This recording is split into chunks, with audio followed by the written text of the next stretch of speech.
I spent most of my life being alone. That's not a knock on anybody in my family or past relationships. It's just that I've always thrived when I'm alone. Whenever I date, I end up breaking off the relationship before it gets too serious. This isn't a pity party either. That's the way I've always liked it. Being able to focus on myself. I've been able to build my company and find success. My job allows me to travel all over the world and meet people from every walk of life. Basically, I'm kind of like an interior decorator. I meet with clients, talk about ways to design rooms, and help them achieve their vision. I'm currently in my mid-30s, and for the first time in my life, I have a roommate. Last year, something happened to me, and now, I never want to be home alone again. Here's why. Years of grinding allowed me to save money. So I was able to buy my dream home. I moved into the house 6 months before the events of the story took place. By this time in my company's life, I was fortunate enough to be able to pick and choose my clients because of the high demand. I unfortunately had to turn a lot of people down with the success of the company. I spent a lot of time working, even when I was home. Unless I was meeting with a client somewhere, I did most of my work right from my home office.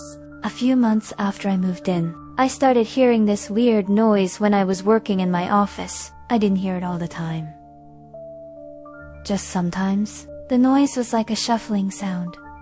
I realize that's vague, but that's exactly what it sounded like. Imagine the sound of someone pushing a box in a room next to you. That's kind of what it sounded like. The shuffling was always brief, but loud enough that it would break my concentration whenever I would hear it. The first few times I heard the noise, I ignored it and went back to work. Once it started happening semi-regularly, I couldn't ignore it anymore.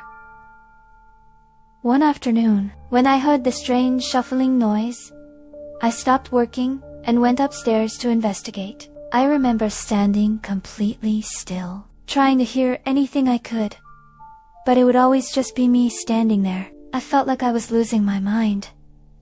I'd hear the noise, I would stop whatever I was doing, and run around the house. Once I proved to myself that there wasn't anybody walking around upstairs, I thought that it had to be squirrels that must have gotten into the siding of the house. I remember when I was growing up, a bunch of squirrels got under the roof in my parents' house, and it would keep me up all night. Anybody who has had this happen to them knows how much of a pain this can be. Not just because they can be annoying running around, but because of the damage they can cause. Once I had my squirrel revelation, my mind was at peace for a little while. I figured I would just take care of it when I had some time. The noise continued for a few more days. Every time I heard the noise, I would write myself another note to remind me to call someone about the squirrels. I had so many other things on my plate that calling someone to deal with this was the least of my concerns. A few nights later, I worked a lot later than I usually would. I didn't get off of my computer and into bed until after 2 in the morning. While I was lying in bed trying to go to sleep, I heard the shuffling sound again. This was the first time I heard the sound at night. I tried to ignore it and just go to sleep. But this shuffling sound was different from the one I would hear from my office. Usually I would hear the quick shuffle, and then nothing. But now this sounded like continuous movement. It annoyed me enough that I got up, stood on my bed and tried listening through the ceiling. The shuffling sound stopped, but I heard something worse. I swear I could hear breathing. Just thinking, that seemed ridiculous to me. Then I remembered that my house has a crawl space in it. That's like a small attic. The crawl space was very small and kind of hard to even get to, that I didn't even use it for anything. It dawned on me that my crawl space was directly over the bedroom. I was terrified. If it was breathing that I heard, I didn't want to think about what that meant. Even though I was scared now, deep down I still thought I was dealing with squirrels. I got myself hyped up to at least look at the crawl space. I had one of the pull-down strings on the ceiling that released a ladder that led to the crawl space. The string was usually secured next to the door. I was short enough that I had to get a chair to stand on, just to release the string so I could pull it. I started to pull the string hard, because I thought it might have just jammed. Finally it opened, and I slowly went up the ladder. All I did was poke my head into the crawl space, and look around quickly. I didn't realize how scared I was until I was actually on the ladder. It was dark, and I didn't see anything except for 2 giant beams on each side of the crawlspace. After my quick glance, I shut the crawlspace door. I was starting to scare myself. I went into the living room and turned on the TV. I couldn't sleep. I just kept thinking about someone being in the crawlspace, hiding behind one of those beams. At least with the TV on, I could try to distract my thoughts.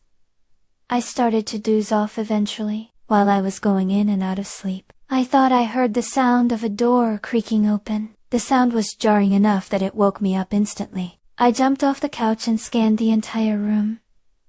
I didn't see or hear anything at first. I took a few steps from the living room into the kitchen. I still didn't see anything out of the norm. I walked out of the kitchen and into the hall. At the end of the long hallway was my office. Since the hallway was pitch black, I turned on the light. I half expected to see someone standing at the end of the hall. Once the light was on, I was so on edge by this point. I slowly continued down the hall and into the office. Once again, everything seemed fine. After finishing my search downstairs, I slowly made my way upstairs. Right away I noticed that the pull string was dangling down.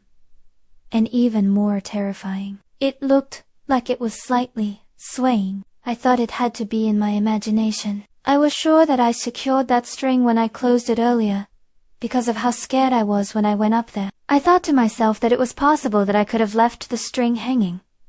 As unlikely as that may be, as I walked down the hall, I noticed my bedroom door was almost completely shut. I always leave it wide open when I grab the door to open it. I noticed that the door made a loud creaking sound. I was terrified. This was clearly the sound I heard a little while ago. What I couldn't figure out is why. I turned on the bedroom light, and the room looked exactly how I had left it. Just as I was about to leave the room, I noticed something on the floor right next to my bed. Looks like a small clump of dirt. I got close to the dirt and bent over to look at it.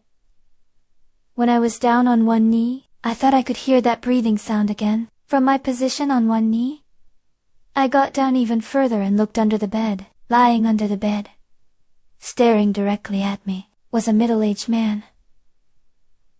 I screamed and fell back on my 2 palms. The man didn't move, but he shouted, "Hi, Julie." "It's okay." I was trying to get up and run, but I felt like I was stuck in quicksand. He just kept yelling "it's okay" over and over again. I ran downstairs, grabbed my phone, got in a car and drove off. There's a 24-hour diner near my house. I drove to the diner and went inside in hysterics. I called the police, and they sent a patrol car to the diner to check on me, and then a few more to the house. When they got to the house, there was nobody there. They searched the entire house thoroughly and didn't find him. They found several empty bottles of water and a small pillow behind one of the pillars. I ended up staying at a motel for almost a month. I was terrified to go back home. I spent a lot of money on home surveillance after that. It's been a year, and that person never resurfaced. I don't know where he went, but I know he's still out there lurking somewhere. I have a theory as to who it was. An old family friend of my dad's, who he had to cut off for, let's just say, being attracted to me. I think it was him, but it just looked like a much older version of him. If it wasn't, then whoever he was, he knew my name, and somehow got into my house, living in my crawl space. I feel like sometimes even locking your doors isn't enough. If someone really wants to get in,